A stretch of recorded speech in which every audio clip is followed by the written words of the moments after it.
ہوشیار ہوں اور احتیاط کریں۔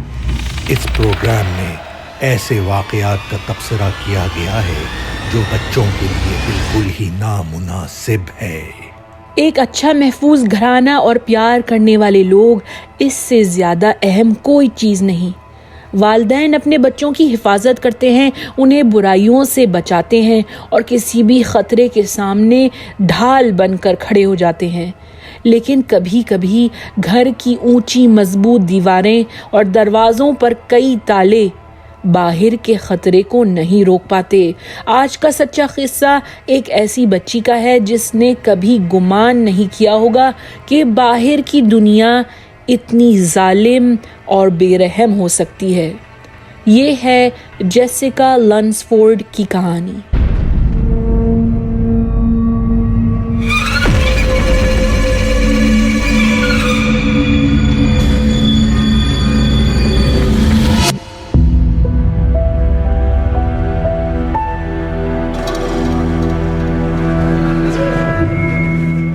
جیسیکا میری لنسفورڈ کی پیدائش 6 اکتوبر 1995 گیسٹونیا نارتھ کیرولائنا میں ہوئی۔ ماں کا نام اینجلا برائنٹ تھا اور باپ کا نام مارک لنسفورڈ۔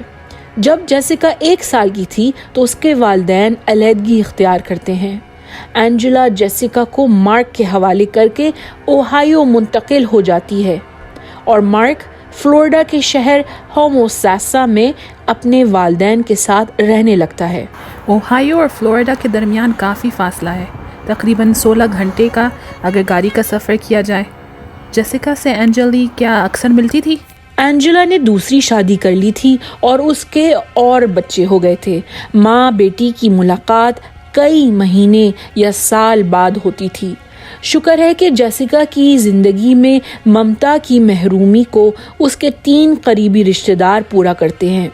اس کے دادا اور دادی آرچی اور روتھ اور اس کا باپ مارک سب اس پر فدا تھے۔ جیسیکا ان سب کی زندگی کا بہت اہم حصہ تھی۔ مارک ڈمپ ٹرک ڈرائیور تھا اور دن میں جیسیکا کی دیکھ بھال آرچی اور روتھ کرتے تھے۔ جیسیکا ہوموساسا ایلیمنٹری اسکول میں ایک اعلیٰ طالب علم تھی جسے موسیقی اور گانے کا بھی شوق تھا۔ دادا دادی کے ساتھ چرچ جانا اور مارک کی موٹر سائیکل پر سواری کرنا جیسیکا کو بہت پسند تھا۔ آرچی کو گٹار بجانا آتا تھا اور اکثر دادا اور پوتی رات کو گانا گایا کرتے تھے۔ روتھ کو سلائی آتی تھی اور وہ اور جیسیکا مل کر گڑیوں کے کپڑے ڈیزائن اور سیا کرتے تھے۔ جیسیکا کو اسٹف ٹوائز بہت اچھے لگتے تھے تو اسے ہر سالگرہ اور مذہبی تہوار پر تحفے میں اکثر یہی چیز دی جاتی تھی۔ 23 فروری 2005 9 سالہ جیسیکا اسکول سے چھٹی کے بعد رات کا کھانا کھا کر قریب کی چرچ میں بائبل کلاس لیتی ہے اور گھر 9 بجے واپس لوٹ جاتی ہے۔ مارک اور جیسیکا تھوڑی دیر کیراوکی گانے گاتے ہیں۔ 10 بجے جیسیکا سونے کی تیاری کر کے اپنے کمرے میں لیٹ جاتی ہے۔ حسب معمول اس کی دادی روتھ اسے سونے سے پہلے بوسہ دیتی ہے، کمرے کی لائٹ بند کر کے دروازہ بھیڑ دیتی ہے۔ اتفاق سے مارک اس رات اپنی گرل فرینڈ کے گھر جاتا ہے اور اگلے دن 24 فروری کو صبح کے 5:45 پر گھر واپس پہنچتا ہے۔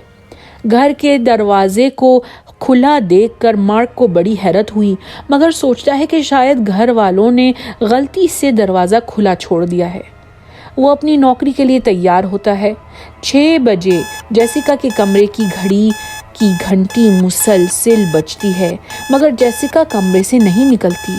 آخر کار تنگ آ کر مارک جیسیکا کے کمرے میں جھانکتا ہے اور اس سے حیرت ہوتی ہے جیسیکا کے بستر کو خالی دیکھ کر۔ مارک پریشان ہو کر پورے گھر کی تلاشی لیتا ہے اور باہر جا کر جیسیکا کو ڈھونڈنے کی کوشش کرتا ہے لیکن کہیں بھی جیسیکا کا نام و نشان نہیں تھا۔ گھر میں باقی سب کچھ نارمل لگ رہا تھا، کوئی بھی چیز جگہ سے ہٹی ہوئی نہیں تھی۔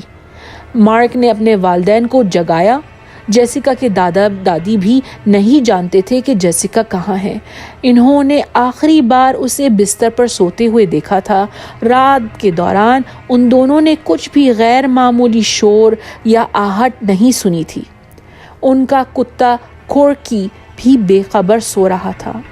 یہ سب سن کر مارک پولیس کو فون کر دیتا ہے۔ پولیس نے ابتدائی طور پر سارے علاقے کی تلاشی لی۔ انہوں نے گھر گھر جا کر تفتیش کی اور جیسیکا کی فیملی، رشتہ داروں، دوستوں اور پڑوسیوں سے بات کی، لیکن کسی کو کچھ پتہ نہیں تھا۔ پولیس کو یقینی طور پر صرف یہ معلوم تھا کہ اگر جیسیکا کے ساتھ کچھ برا ہوا ہے تو یہ حادثہ رات 10 بجے سے لے کر صبح 5:45 کے درمیان ہوا ہے۔ آخر یہ کیسا ممکن ہے کہ 9 سال کی بچی ایسا لاپتہ ہو جائے بغیر کوئی ثبوت چھوڑے؟ وہی تو حیرت ناک بات ہے۔ ملک بھر میں جیسیکا کے لاپتہ ہونے کی خبر جاری کی جاتی ہے۔ اس کی تصویر اور حلیہ بیان کیا جاتا ہے۔ بھورے بال، بھوری آنکھیں، قد 4 فٹ 11 انچ بتایا جاتا ہے۔ بلڈ ہاؤنڈز کتوں کی ٹیم کو اس امید پر بلایا جاتا ہے کہ وہ خوشبو سونگھ کر جیسیکا کو ڈھونڈ لیں گے۔ جیسیکا کی تلاش میں گھوڑے پر سوار پولیس افسران اور پولیس ہیلی کاپٹرز بھی استعمال کیے جاتے ہیں۔ جیسیکا کے گھر کے سامنے اور جگہ جگہ محلے میں پولیس ڈیٹیکٹیوز بڑے ٹینٹ کھڑا کرتے ہیں اور آس پاس میں تفتیش جاری رکھتے ہیں۔ جب پولیس کو ہر تلاشی پر ناکامی کا سامنا کرنا پڑا تو انہوں نے مارک اور اس کے باپ آرچی پر شک کی نظر ڈالی۔ 3 دن تک ان دونوں کی تھانے میں پوچھ گچھ کی جاتی ہے۔ مارک، اگر غلطی سے تم سے کوئی برا کام ہوا ہے ہمیں بتا دو۔ سب جانتے ہیں کہ طیش میں آ کر کبھی حادثات پیش آ جاتے ہیں۔ کہیں تم نے غصے میں آ کر جیسیکا کو مار تو نہیں دیا؟ بتاؤ، جیسیکا کو تم نے کہاں دفنایا ہے؟ آپ یہ کیا کہہ رہے ہیں؟ یقین کیجیے، جیسیکا تو میری جان ہے۔ آپ ہم پر کیوں ٹائم ضائع کر رہے ہیں؟ جب یہاں دال نہیں گلی تو پولیس افسران مارک کو اس کے والد کے خلاف بھڑکاتے ہیں۔ مارک، تمہارے چہرے پر دکھ ہم دیکھ سکتے ہیں۔ بات بات پر تم رو پڑتے ہو، مگر تمہارا باپ آرچی کی آنکھ میں ہم نے ایک آنسو نہیں دیکھا۔ پوتی کا غم کیا اس کو نہیں ہے؟ اس کی بے حسی بہت عجیب ہے۔ میرا باپ تو جیسیکا پر انگلی بھی نہیں اٹھا سکتا۔ آپ لوگ کچھ تو شرم کریں۔ پولیس ڈیٹیکٹیوز جب آرچی سے پوچھ گچھ کرتے ہیں تو ان کا لہجہ بہت سخت اور بدتمیز ہوتا ہے۔ وہ اس پر چیختے ہیں، اسے ڈراتے ہیں، کہتے ہیں کہ جیسیکا کے بستر سے انہیں آرچی کا DNA ملا ہے۔ آرچی بہت تحمل اور سکون سے انہیں یقین دلاتا ہے کہ وہ جیسیکا سے بے حد محبت کرتا ہے اور وہ قصوروار نہیں ہے۔ یہ فیملی پہلے سے بچی کے گم ہو جانے کی وجہ سے اتنے اذیت میں ہے اور یہ لوگ مزید ان کو تنگ کر رہے ہیں۔ ہر کسی کا ریاکشن ایک جیسا نہیں ہوتا۔ کچھ لوگ بہت ایموشنل ہوتے ہیں، روتے ہیں، کچھ لوگ خاموش طبیعت کے ہوتے ہیں اور وہ اپنے غم کو ظاہر نہیں کرتے۔ قتل، اغوا یا جنسی تشدد کے کیس میں سب سے پہلے پولیس مظلوم کے قریبی رشتہ دار یا جاننے والوں پر ہی شک کرتے ہیں۔